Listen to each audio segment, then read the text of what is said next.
Bonjour à toutes et à tous et bienvenue dans cette vidéo où nous allons voir la structure conditionnelle, c'est-à-dire la structure if-else, qui permet d'exécuter un bloc de code spécifique en fonction de la vérification d'une ou plusieurs conditions.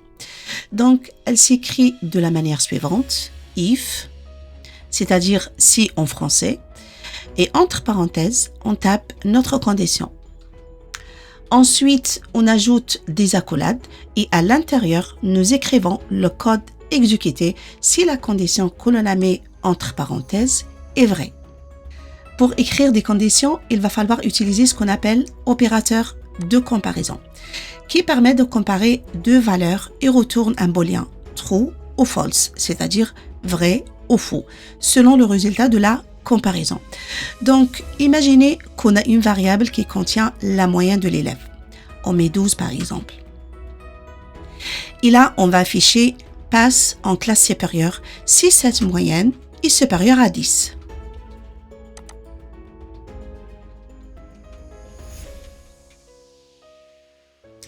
Avant d'exécuter notre script, j'affiche d'abord la console de débogage. Maintenant, on exécute notre script et le message passe en classe supérieure s'affiche bien dans la console parce que la valeur 12 est supérieure à 10. Là, par rapport à l'opérateur de comparaison, on peut utiliser supérieur ou égal. Comme ça.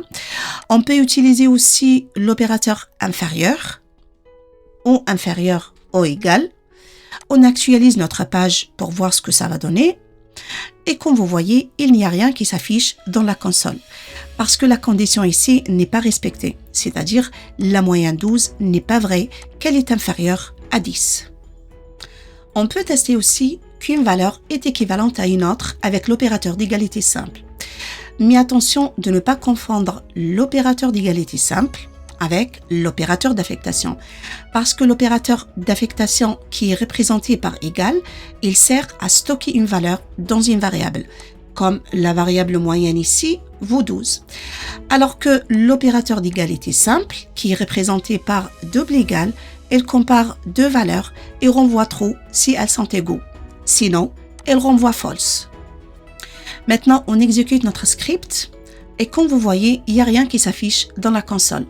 Parce que les deux valeurs 12 et 10 ne sont pas égaux. En JavaScript, on peut utiliser l'opérateur d'égalité stricte, qui est représenté par triple égal, pour comparer deux valeurs en vérifiant leur type et leur valeur. Contrairement à égalité simple ou double égal, il ne fait pas de conversion de type implicite. Pour mieux comprendre, imaginez qu'on a une variable qui contient l'âge du client, 25 par exemple. Et on va afficher âge accepté si l'âge du client égale 25, chaîne de caractères.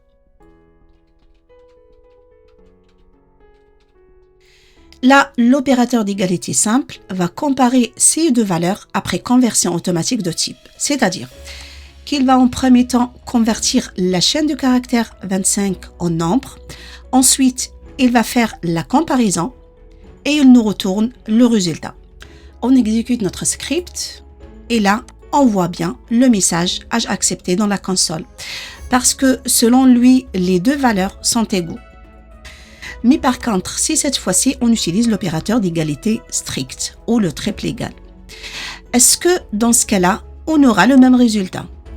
Donc, pour avoir la réponse, on exécute notre script et là, comme vous voyez, il n'a pas affiché âge accepté. Ça veut dire qu'il n'a pas exécuté ce bloc de code car la condition n'est pas vraie.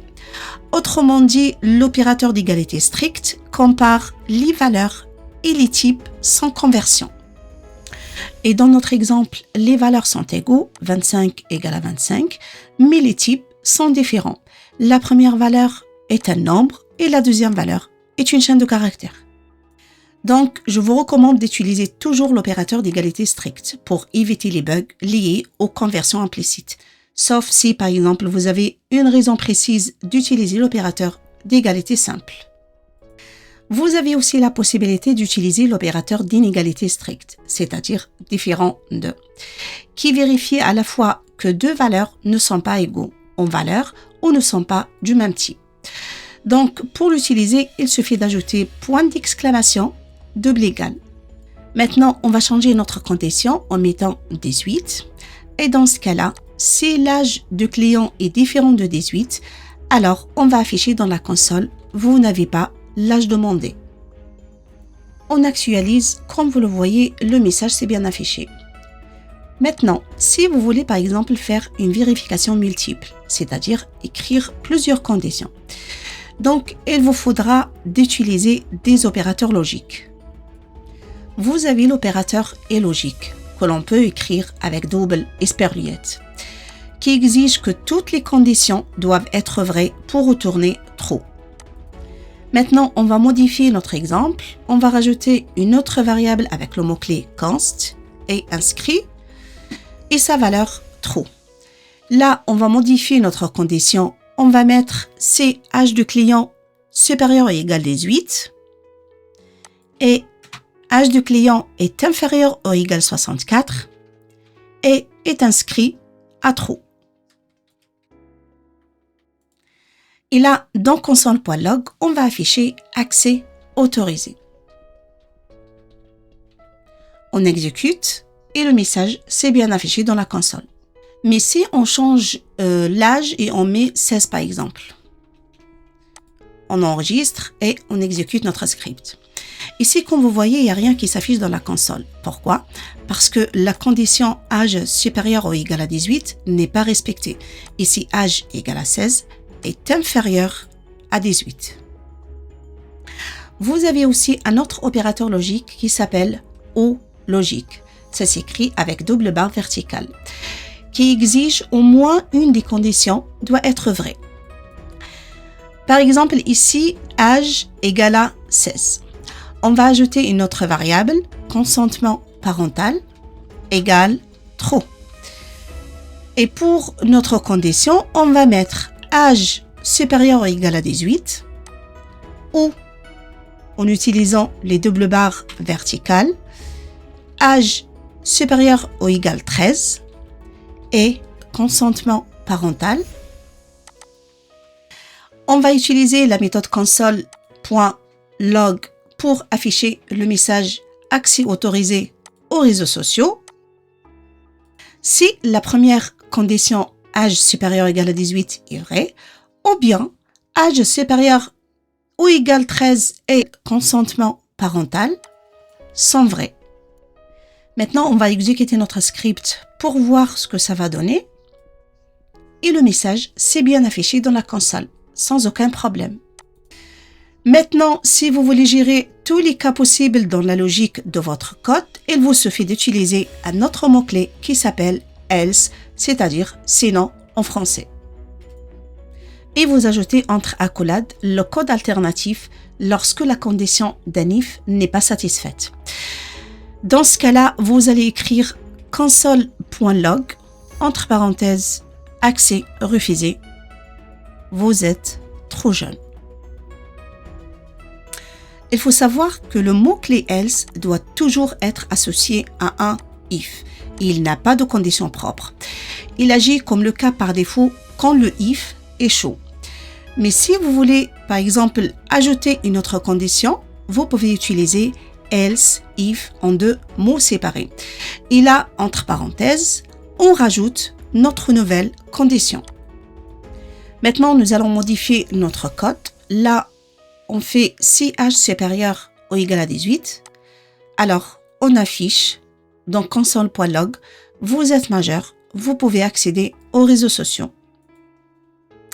Là, dans else if, c'est-à-dire sinon si, on va mettre notre deuxième condition. Si âge supérieur ou égal à 13 et consentement parental égal à true, alors dans ce cas-là, on va afficher dans console.log, vous êtes mineur et vous avez le consentement parental, vous pouvez accéder aux réseaux sociaux.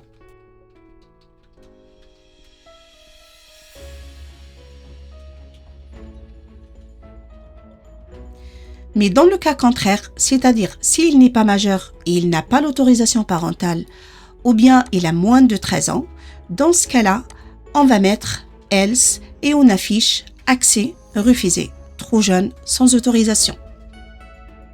Maintenant, lorsque on lance l'exécution, il est certain que un et un seul bloc de code parmi ces trois va s'exécuter.